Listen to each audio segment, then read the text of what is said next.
দুর্নীতির এতগুলো প্রশ্ন, কয়লা পাচার, গরু পাচার, চাকরি, কোনো জায়গাতেই CBI not up to the mark.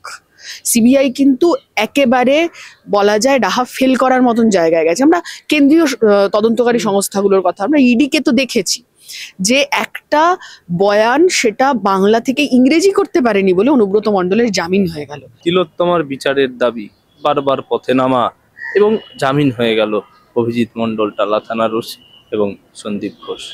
তাহলে বিচার কি আর পাওয়া যাবে না? প্রশ্ন উঠছে। প্রথমত হচ্ছে যে বিচার শুধু সিবিআই এর হাতে ছেড়ে রাখলে যে বিচার হবে না, ভরসা করে চোখ বন্ধ করে বসে থাকার যে কোনো জায়গা নেই, এটা আমরা প্রথম দিন থেকেই জানি। ফলে বিচার যদি ছিনিয়ে আনতে হয় সেটা রাস্তায় থেকেই ছিনিয়ে আনতে হবে, রাস্তার লড়াইয়ের মধ্যে দিয়েই ছিনিয়ে আনতে হবে। কারণ সিবিআই এর ট্র্যাক রেকর্ড আমরা দেখেছি, সেই সারদা থেকে শুরু করে নারদ স্টিং অপারেশন একটার পর একটা আমরা ঘটনা লক্ষ্য করেছি, যেখানে এবং দুর্নীতির এতগুলো প্রশ্ন, কয়লা পাচার, গরু পাচার, চাকরি, কোনো জায়গাতেই CBI not up to the mark.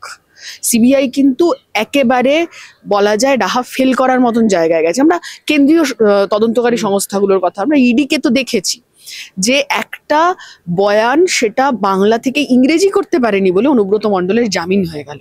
এ তো আমরা দেখেছি চোখের সামনে।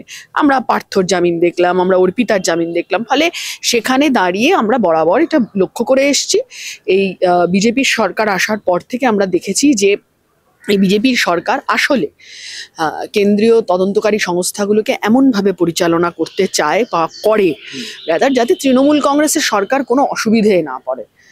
শুরুতে কিছুটা লাফাঝাপি হয়, তারপরে দাঁড়িয়ে তৃণমূল কংগ্রেসের সরকার যাতে অসুবিধে না পড়ে ঠিক সেই মতন করেই সিবিআই কাজ করে, আমরা বারবার দেখে এসেছি। ফলে সেখানে দাঁড়িয়ে রাস্তার আন্দোলন যদি না আরো তীব্র করা যায় তাহলে এ ধরনের ঘটনা ভবিষ্যতে আবারও ঘটবে। জামিন হয়েছে কিন্তু বিচার এখনো শেষ হয়নি, ফলে সেই জায়গায় দাঁড়িয়ে রাস্তায় বারবার থাকতে হবে যাতে সিবিআই, আমাদের প্রশ্ন আছে তো সিবিআই এর কাছে যে এত কথা বললো, চার্জশিট তারপর হলো না কেন ঠিক মতন, সাপ্লিমেন্টারি চার্জশিট দেওয়া গেল না কেন? সিবিআই বললো যে বড় মাথা, বিরাট ব্যাপার, বন্ধ খাম, এ তো আমরা বলছি না, সিবিআই ওখানে বলেছে। বিচারপতির মন্তব্য আমাদের সামনে আছে। সেখানে দাঁড়িয়ে সিবিআই কেন পারলো না সাপ্লিমেন্টারি চার্জশিট দিতে? 900 ঘন্টার ভিডিও জমা পড়েছে, সে 900 ঘন্টার ভিডিও কি হলো তার কিছুই মানুষ জানতে পারলো না, কিন্তু আমরা এটুকু দেখলাম যে ওদের জামিনটা হয়ে গেল। ফলে সেখানে দাঁড়িয়ে সিবিআই এর ওপর চাপ আমাদের তৈরি করতে হবে রাস্তাতে নেমেই, এবং রাস্তাতে নেমেই আমরা এই প্রশ্নে দাঁড়িয়ে যাতে তদন্ত সঠিক পথে এগোয়, চাপ তৈরি ইন দ্য সেন্স তদন্ত সঠিক পথে এগোনোর জন্য আমরা রাস্তাতেই আছি, রাস্তাতেই থাকবো। রাস্তা ছাড়া এই বিচার ছিনিয়ে আনা যাবে না। সিবিআই প্রসঙ্গে বিজেপি মুখপাত্ররা বলছে বামেরা ঘিরে ফেলেছিল, বাম বৃত্তে ছিল তিলোত্তমার আন্দোলন, সে কারণেই হয়তো বিচার একটু গড়িমসি। আমি বলছি কিসের ইঙ্গিত? তারা পরিষ্কার করছে বিভিন্ন সময় যে বামেরা ছিল বলেই তো এই এই এই বিচার। বিষয় হচ্ছে যে তদন্তভার তো সিবিআই এর হাতে, সিবিআই কিভাবে পরিচালিত হয় ও আমরা এতদিনে সবাই দেখেছি। ফলে বামেদের দিকে আঙুল তুলে লাভ নেই। প্রথম থেকেই তো মোহন ভাগবত বলে দিয়েছিলেন মোহন ভাগবত যে এই প্রশ্নে রাজ্য সরকারের পাশে থাকতে হবে। পরে অবশ্য এসে উনি ম্যানেজ করার চেষ্টা করেছেন, কিন্তু রাজ্য সরকারকে বাঁচাতে হবে এইটা তো আরএসএস এর প্রথম থেকে এজেন্ডার মধ্যে ছিল যে রাজ্য সরকারকে এই প্রশ্নে বাঁচাতে হবে। বিজেপিকেও তো আমরা দেখিনি খুব বেশি রাস্তায় নেমে এই প্রশ্নে আন্দোলন করতে। আরে বামেদের বৃত্তে ছিল আন্দোলন, কে ভাই না করেছিল তোমাদের নেমে মিটিং মিছিল করতে? যা সাধারণ মানুষের আন্দোলন হয়েছে জুনিয়র ডাক্তারদের নেতৃত্বে, ডাক্তারবাবুদের নেতৃত্বে, সেখানে হ্যাঁ আমরা ছিলাম, আমরা সাধারণ মানুষ হিসেবে গেছি, ওনারা ডেকেছেন আমরা গেছি। এছাড়াও আমরা তো আলাদা করে সিজিও কমপ্লেক্স অভিযান করেছি, বিজেপি করেছে? বলুন না এই সমস্ত কথা বলতে আগে। কটা আলাদা করে মিছিল করেছে বিজেপি এই প্রশ্নে দাঁড়িয়ে? কবার হচ্ছে যে রাস্তায় দাঁড়িয়ে চিৎকার করেছে? অগ্নিমিত্রা পালকে গো ব্যাক স্লোগান দেওয়ার পর এটা একটা মান অভিমানের পালা চলেছে। সে ওদের মান ওদের অভিমান ওরা বুঝবে, ওই প্রশ্নে আমার কিছু বলার নেই। ওরা মান অভিমান করুক। আসলে এই গোটাটাই নেই যে মান অভিমানের নাটক, বামেদের দিকে আঙুল তোলা, গোটাটাই হচ্ছে রাজ্য সরকারকে বাঁচাতে চাইছে বিজেপি এই প্রশ্নে। এটা দিনের আলোর মতন পরিষ্কার, শুরুর থেকে পরিষ্কার, দিনের আলোর মতন পরিষ্কার একদম। মোহন ভাগবত কেন এই কথা বলেছিল সেটা একটু গিয়ে বিজেপি নেতাদের জিজ্ঞেস করে আসুন না। না, আমি যদি মমতা ব্যানার্জির প্রসঙ্গটা দেখি তাহলে কিন্তু তার দিকেই ঠিক কুণাল ঘোষ সেই সার্টিফিকেটটাই লিখছেন, কারণ তিনিই তো বলেছিলেন যে আমরাই ফাঁসির ব্যবস্থা করেছিলাম, সঞ্জয় রায়কে আমরাই ধরেছিলাম। কিন্তু সেই সঞ্জয় রায় কখনো কখনো প্রিজন ভ্যানের আড়াল থেকে বলছেন যে আমাকে ডিপার্টমেন্ট ফাঁসি দিয়েছে, বিনীত গোয়েল ফাঁসি দিয়েছে, এবং প্রিজন ভ্যানটা ক্রমাগত থামাতে হচ্ছে থাপ্পড় মেরে, এরকম একটা পরিস্থিতি এসে গেছিল পুলিশের। আমি বলছিলাম যে এই ঘটনাটা মমতা ব্যানার্জি প্রায় সলভ করেই ফেলেছিলেন, এতদিন সময় লাগতেন না যদি রাজ্য পুলিশের হাতে থাকতো। এরকমটাই ঘটনা, এটা সিলমোহর দিচ্ছে। আসলে সঞ্জয় রায়কে নিয়ে কুণাল ঘোষের তো একটু ইনসিকিউরিটি থাকবেই, তাই না? উনিও প্রিজন ভ্যান বাজিয়েছিলেন, বাইরে বেরিয়ে এসে তারপরে আমরা দেখলাম তৃণমূলের মুখপাত্র হয়ে গেছেন এবং ফলে সঞ্জয় রায়ও যদি বেরিয়ে এসে তৃণমূলের মুখপাত্র হয়ে যায়, ওনার তো কম্পিটিটার বাড়বে। সেই কারণেই ওনার একটু রাজ্য সরকার সঞ্জয় রায়কে একলা দোষী সাব্যস্ত করার জন্য, শুধু কুণাল বাবুর না, গোটা তৃণমূল কংগ্রেসের এটাই একমাত্র লক্ষ্য। কারণ আমি সিবিআই যা কোর্টে পেশ করেছিল, আমি সেটার সূত্র ধরেই বলছি, বড় মাথা তো আছেই, শুধু সিবিআই এর কথা না। ভাবুন না একবার, কেন সন্দীপ ঘোষের বিরুদ্ধে ওই রকম একটা ক্ষোভ, তীব্র ক্ষোভ, দুর্নীতির অভিযোগ, তীব্র ক্ষোভ, সেখানে দাঁড়িয়ে কেন সন্দীপ ঘোষকে হচ্ছে যে প্রাইজ পোস্টিং দেওয়া হয়েছে? কেন 4 ঘন্টার মধ্যে প্রাইজ পোস্টিং দেওয়া হয়েছে? বারবার করা হয়েছে তো। এবং এটা ভুলে গেলে চলবে না, যে সন্দীপ ঘোষ আজকে জামিন পেয়েছে, সেই সন্দীপ ঘোষ কার্যত ডেলি প্যাসেঞ্জারি করেছে সিজিও কমপ্লেক্সে, মানে ডেলি প্যাসেঞ্জারি করেছে সিবিআই এর অফিসে।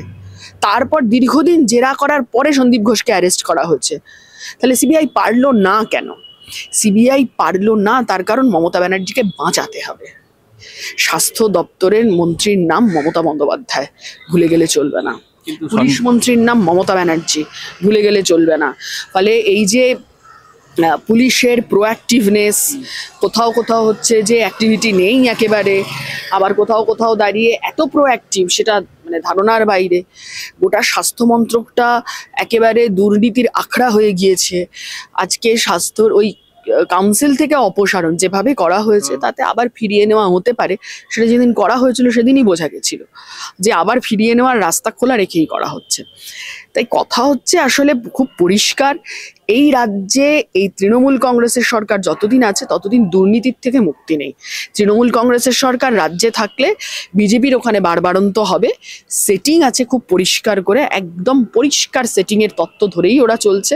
দুর্নীতিতে একে অন্যকে বাঁচাচ্ছে, বিজেপি হচ্ছে তৃণমূলকে বাঁচাচ্ছে, আর তৃণমূল কংগ্রেস এই রাজ্যে দাঁড়িয়ে সাম্প্রদায়িক এমন উস্কানিমূলক কথাবার্তা বলছে, এমন কাজকর্ম করছে যাতে হিন্দুত্ব মানে মৌলবাদী শক্তি তারা যাতে তাদের বাড়বাড়ন্ত হয়, তারা যাতে আরও বেশি করে এই রাজ্যে শিকড় গাঁড়তে পারে, শিকড় গেড়ে বসতে পারে, এবং আরএসএস এর যাতে এবং তার সূত্র ধরে বিজেপির যাতে এই রাজ্যে পোয়াবারও হয়, সাম্প্রদায়িক সম্প্রীতি যাতে নষ্ট হয় পশ্চিমবঙ্গে, সেই রকম কাজ বিনিময়ে তৃণমূল কংগ্রেস করে চলেছে।